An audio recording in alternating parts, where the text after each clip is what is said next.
G'day YouTube. I don't know whether you can see that, but it's the 15th of the February 2022.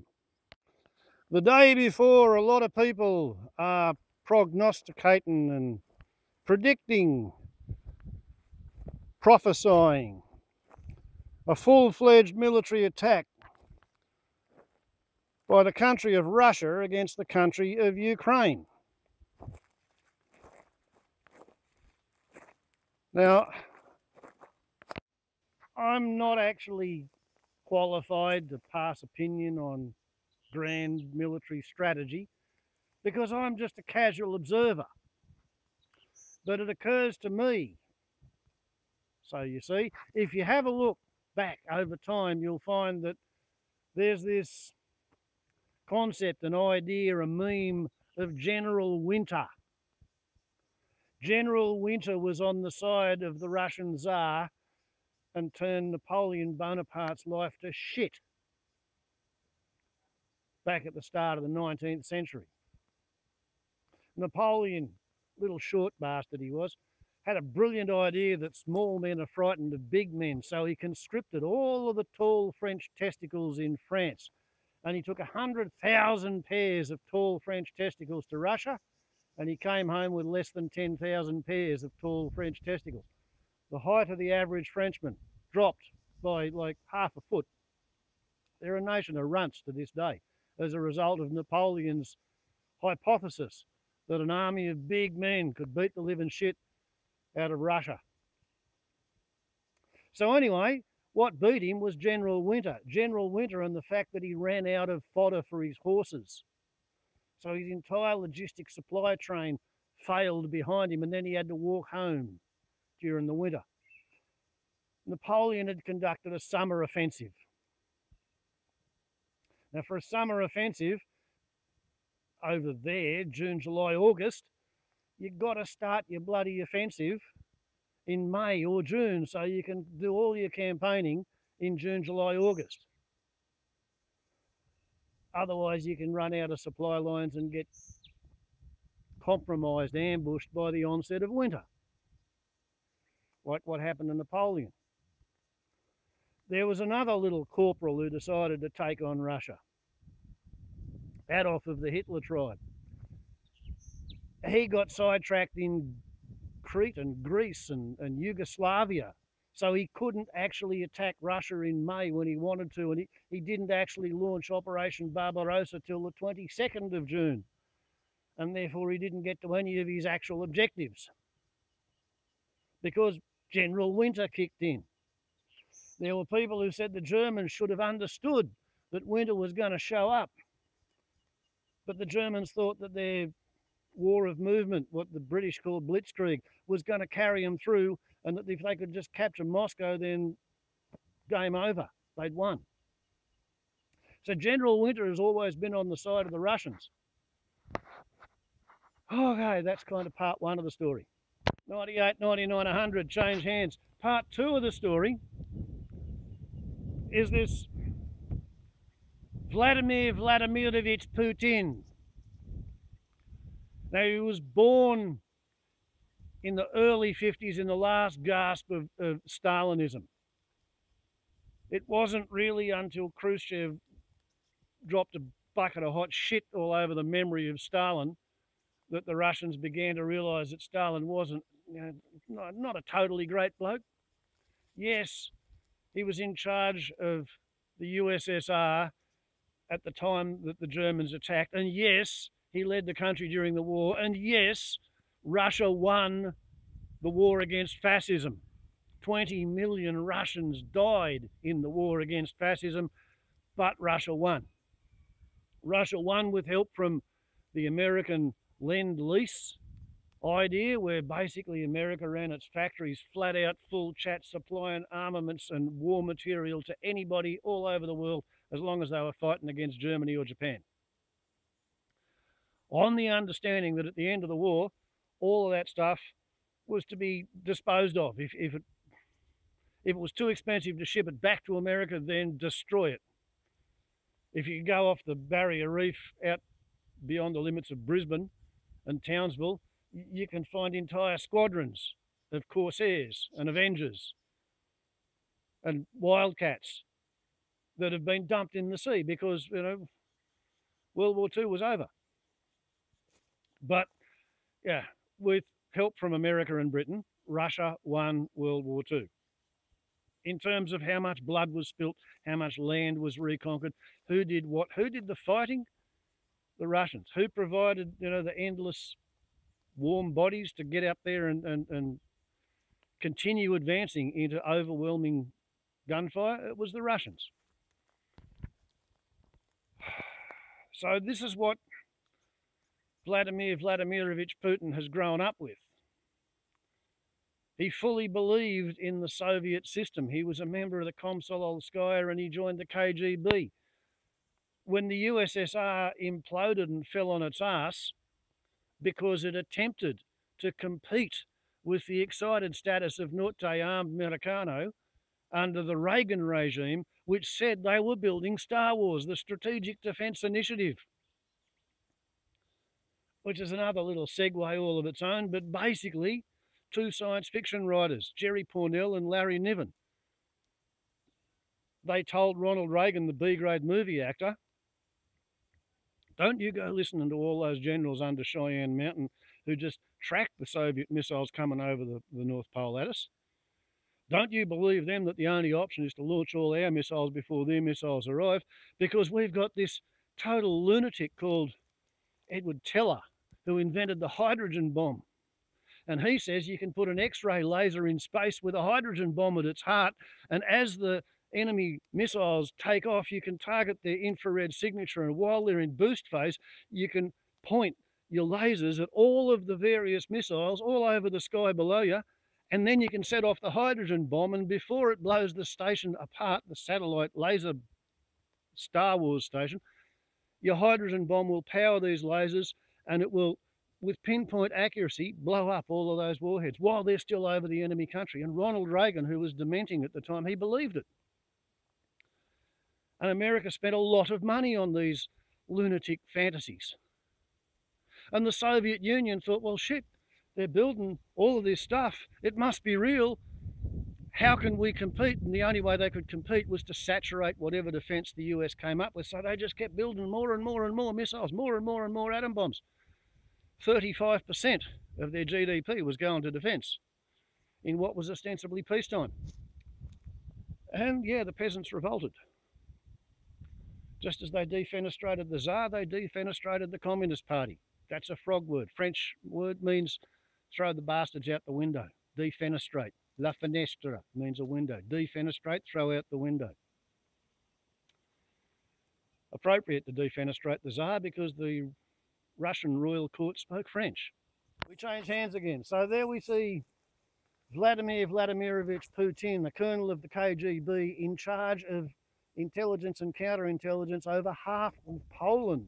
I mean, he thrived in that totalitarian, authoritarian, dictatorial, top-down, peace through superior firepower. We've got you by the balls, so, your hearts and minds are bound to follow. He liked that. There was chaos.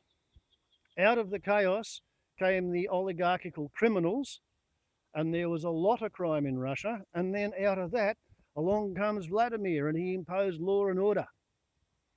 Didn't matter that he and his mates got rich, he imposed law and order.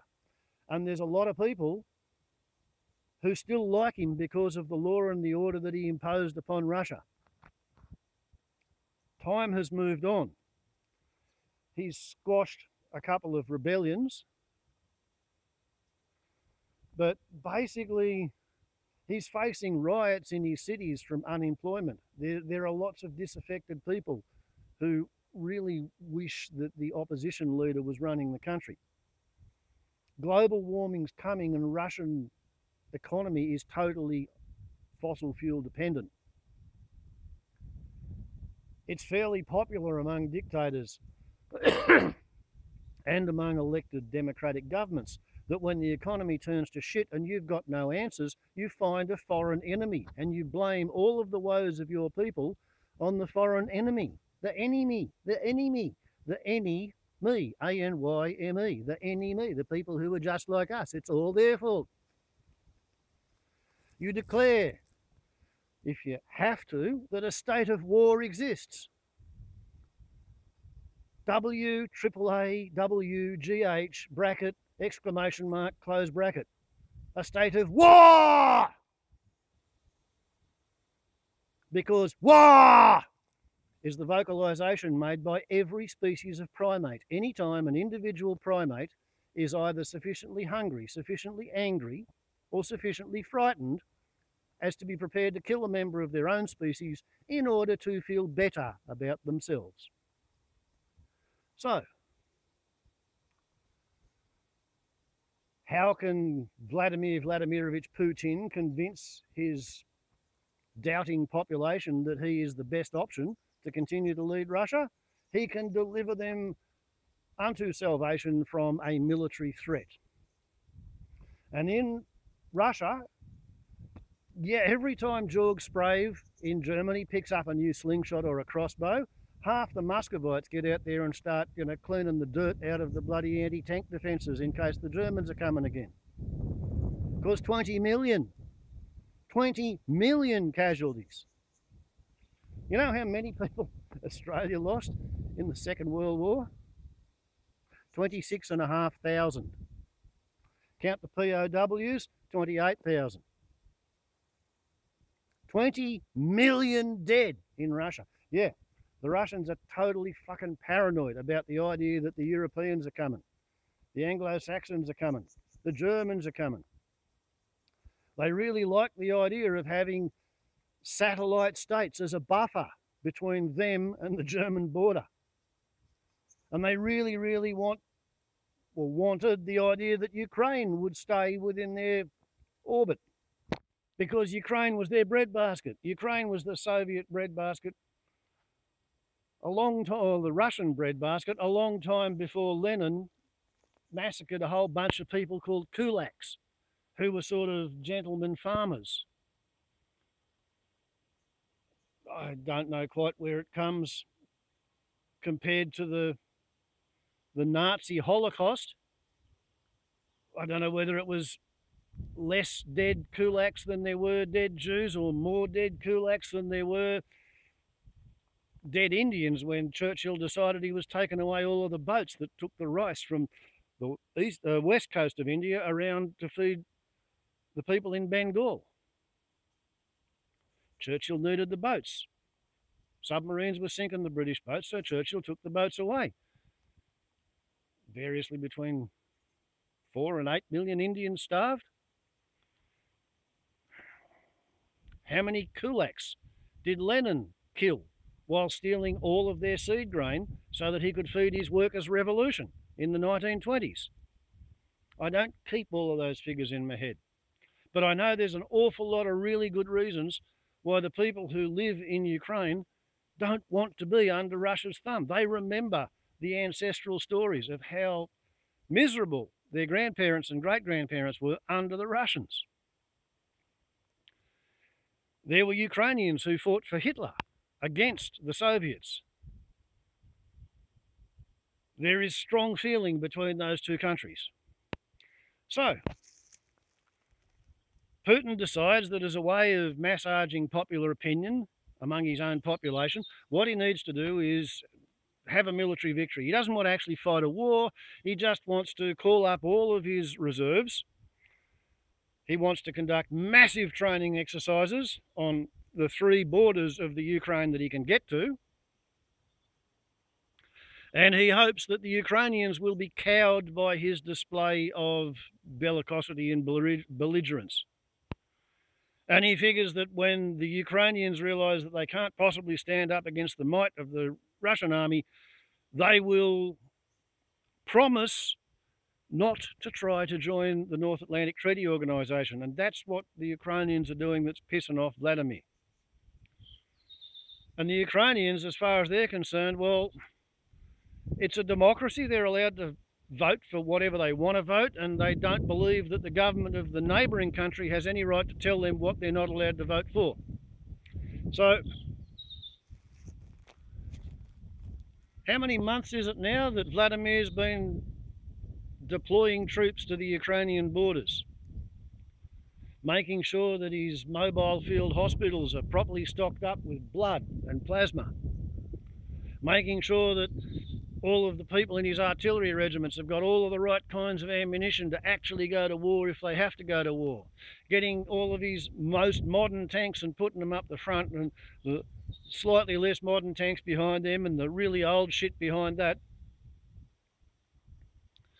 130,000 Russian troops. Now, whether that is including the supply and logistics chain I trail behind them, I don't know. The tooth to tail ratio of armies is a notoriously difficult thing to figure out from half a world away when you don't pay attention.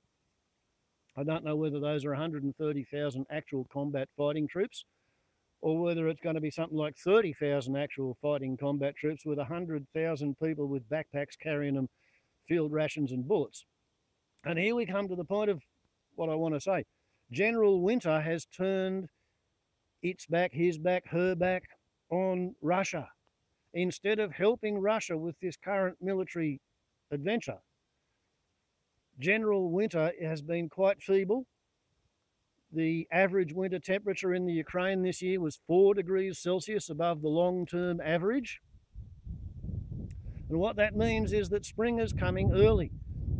If you think back a month to all of the drone pictures you've been seeing on the television news and on the interweb and the social media channels, it used to show black tanks with a lot of snow on them moving across a white landscape, and the tracks behind the tanks were white because all they were doing was crushing the snow.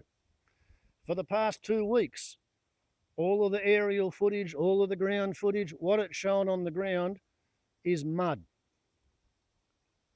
The snow is melting, the dirt is turning to mud. It's probably already too late for Putin to launch a winter offensive. His plan was to build up his forces and bluff and bluff and bluff and bluff and bluff. And if you don't take the bluff, well, bugger, I'll come across in the second half of February and you will do as you're bloody told, because I will charge forward, and then when the spring thaw comes, all of my army will be on its halt lines where it was told to go. Invade until you get to this point, then stop, because otherwise we won't be able to supply you. Under the old regime before anthropogenic global warming, all of Putin's calculations would have worked out. But the spring thaw's coming early, and if he moves tomorrow, as all the media commentators say that he's entirely likely to do, I think what he's going to do is move out, and he's going to encounter what the North Atlantic Treaty Organisation used to call their sponge tactics. Now, I read about this in 1979, you know.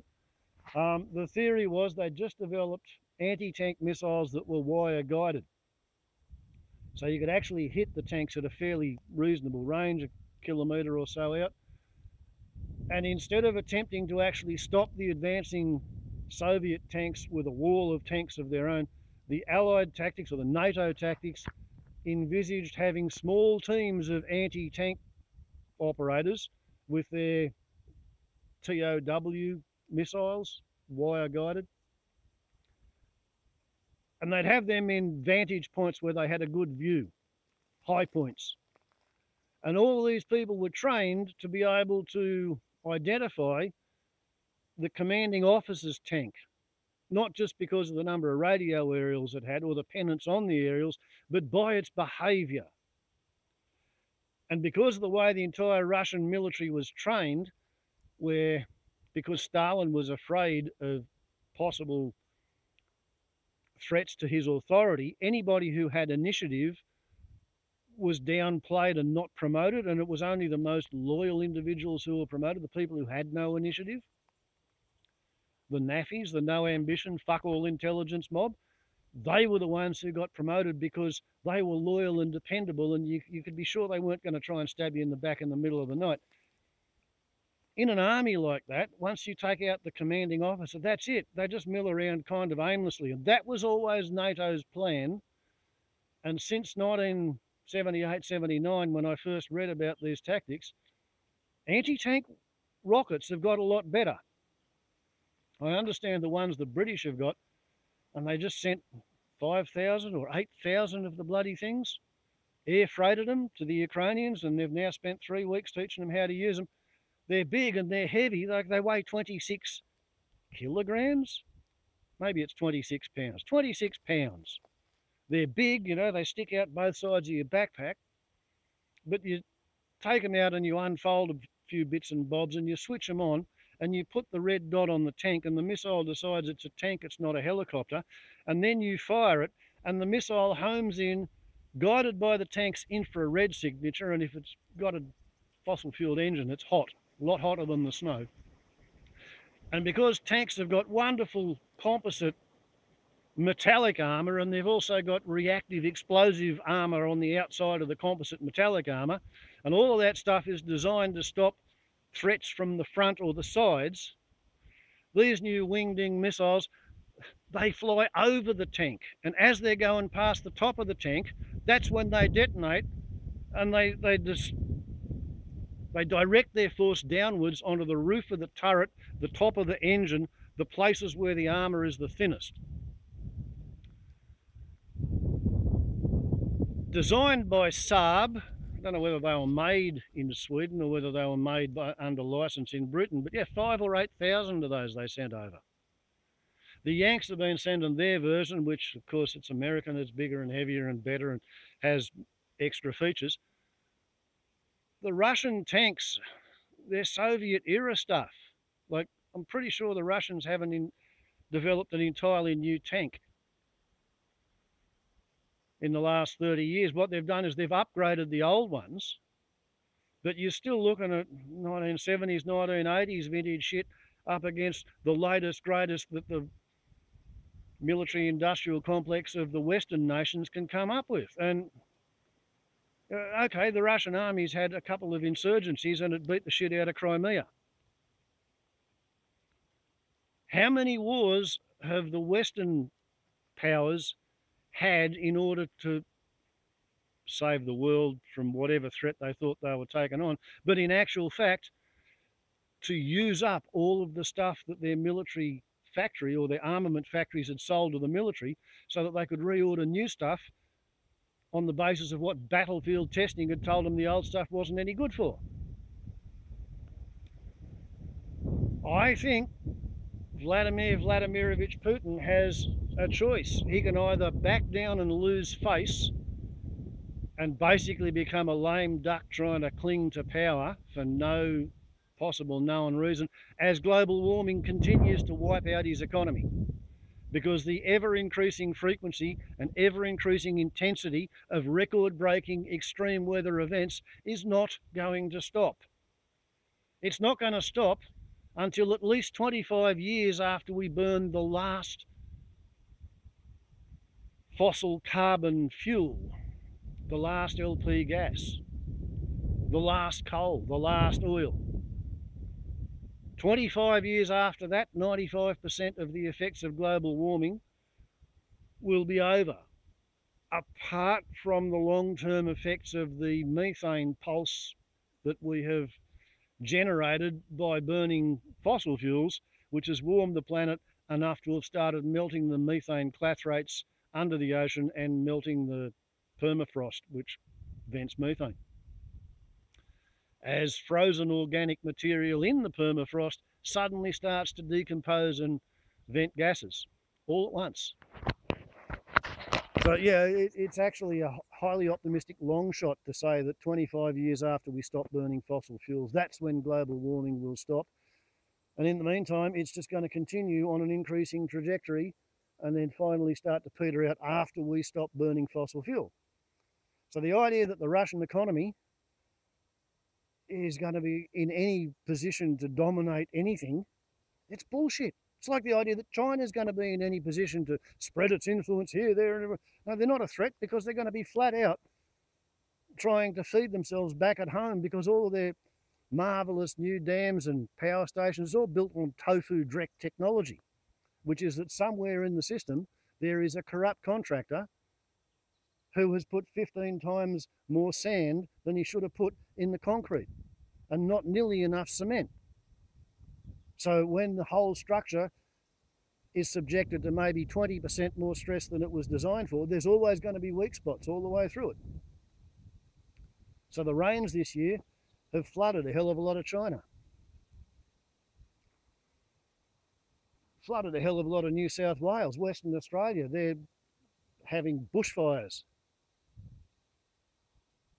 The whole world is becoming less able to count on any kind of agricultural surplus, less able to count on being able to ship whatever surplus there is around the world so that people who are hungry can eat the wheat grown on the other side of the planet. That's all becoming Swiss cheesy. So anyway, tomorrow's the day they reckon that Putin is going to attack, if he's going to attack. I don't think he can keep his military posture maintained for much longer than that. Like, if he doesn't attack before the spring thaw, everybody knows he's going to sit on his ass for 6 weeks. Has he got the diesel? Has he got the field rations? Can he maintain his army in being in the field up and down the border? And at the end of that time, what's it going to be in a condition to do? It will have eaten its rations. It will have burnt all of its fuel. It will have fired off all of its practice ammunition. Everybody's going to be bored out of their minds after 6 weeks sitting in a muddy foxhole. All they want to do is go home. This may be the kind of thing that sparks a revolution in Russia among disaffected military. Like, Putin may have really fucked the pooch here. And if he decides he can't afford that to take that risk and he roars across the border, I think he's going to run into the NATO sponge tactics with new and improved missiles. And I think the Ukrainians will be just like any other primate that fights on its home turf. It will win more often than any primate that fights away from its home turf. I mean, this is not personal prejudice. This is anthropology. This is sociology. This is shit that I read about in New Scientist when it was covering peer-reviewed research. On the one hand, the more often a primate fights, then the more often the primate fights away from its home range, away from its home territory. Because if you've got a primate which has a cranky, shitty, pain in the ass, nitpicky disposition that's always picking fights, none of the other primates of its species who know it, who are familiar with it, will have anything to do with it. It gets cold-shouldered, it gets sent to Coventry, it gets ignored, it gets left out of gatherings, it doesn't receive invitations. In order to find somebody to talk to play with, to then have an argument with, and then pick a fight with, the argumentative, cranky fucking primate has to go far away from where anybody knows it. And then, once it gets fed up and fucked up and far away from home and it picks a fight, it finds that it's got no friends. All of the local yokels stick together, and all the local yokels, they have local advantage because they know the terrain. So, 2 rules. More often a primate fights, more often it fights away from its home range. Vladimir Vladimirovitch Putin comes from Leningrad, and he wants to pick a fight in Ukraine. He's picked a fight in the Crimea, and he had a bit of fun with that. Now he wants to pick a fight in Ukraine. He's a long way from home. I don't think he's going to do well. I may be wrong. You know, maybe his tanks will charge across the border. They'll take 3 days to conquer the entire country, and the whole world will fall at his feet and tug their forelock and tell him what a great bloke he is. But I don't see that. I don't see that at all. He's had a long time to mend his selfish, authoritarian, bully boy ways. I think it's now time for him to have everything go wrong.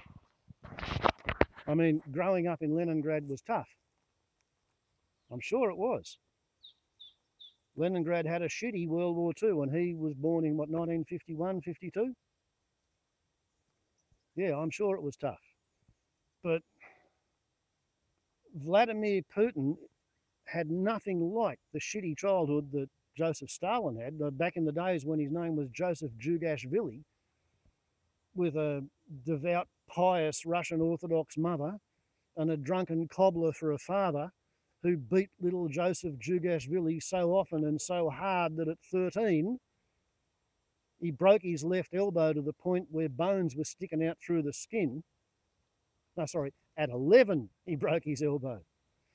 For 2 years he then continued beating his son, re-breaking the broken elbow, which didn't begin to heal until he was 13 and his mother put him in the seminary to learn how to be a Russian Orthodox priest. And when he was 17, he left there. They couldn't stand him, he couldn't stand them, but they taught him how to write a sermon, and that's why his speeches are so sonorous and mellifluous, because he's been taught to speak like a Russian Orthodox priest. But he was thoroughly, totally brutalised as a child. And according to Cosmic Scoreboard Effect, the number of free hits you have on your Cosmic Scoreboard account is directly proportional to how much bullshit you were taught as a child. And his parents taught him a world of bullshit. So much bullshit that Stalin actually died when he was at the top of his game. He was still complete dictator, total kind of God-king situation, ruling over all of the Soviet Union. But everybody was so bloody scared of him that when he went to bed after a party and then had a stroke and fell down and pissed himself and shat himself and lay in a pool of his own shit and piss, it was 18 hours before anybody dared to go and knock on the door and see if he was all right. And then he wasn't dead and he had to linger for days after that. Because arseholes always get their justifiable desserts. Stalin got his. Hitler, he gave himself his just desserts. He shot himself in the Führer bunker. And he had his own childhood horror story, which formed him to be the vicious arsehole that he turned out to be as a grown-up. And now we have a ringside seat for as long as the internet lasts, and I don't know how long that'll be. Because if you cast your mind back about 3 months, Vladimir made a bit of a prick of himself on the international stage when he got his rocket forces to fire an anti-satellite missile at a Russian satellite, and the debris spread and cascaded and frightened shit out of everybody. And there were Russians on the International Space Station, and all the astronauts on the International Space Station had to go and hide in their designated lifeboats, because the feeling was if you're all sitting in the Soyuz capsules, they're smaller than the rest of the station. If the station gets hit by meteorites, you'll have your own contained air supply, and if the station starts falling to pieces, you'll be able to re-enter straight away. You won't have to run through the corridors or float through the corridors, get into a spacesuit and do it all in a hell of a hurry. You'll be sitting there ready. Well, okay, there was no Tesla effect that time. But what that incident did was it showed everybody in the world who might care to dare to choose to interfere with whatever it is that Vladimir's got up his sleeve, planned, ready to go. It let everybody know that if you try to annoy us, we can take out your satellites. And I can't think of any military anywhere in the world who is more vulnerable to losing its satellites than the pentagonal hemorrhoids of Uncle Spam in the excited status of Norte Armed Medicano. They have gleefully embraced every new technology they could point a bloody stick at. They have the technology to sit under a mountain in America and control drones, which used to fly all over Afghanistan, killing people who looked wrong or were in the wrong place at the wrong time. All that shit is space-based. What the Russians announced 3 months ago is that they have the capability to take it all away. How long the international global trading economy is capable of keeping food on the supermarket shelves or fuel in the Bowser after Russia and Ukraine start having a shit fight, and maybe NATO gets involved, maybe NATO doesn't get involved, who knows how that one's going to play out, how pissed off Is Vladimir going to be when the first of the British supplied anti-tank rockets or the American supplied anti-tank rockets start knocking out the pride of his Guards tank brigade? What will he do to get even? How far back along the supply chain of those rockets is Putin going to be prepared to conduct airstrikes? What will the retaliation be following those airstrikes? I mean, this has just got so many possibilities.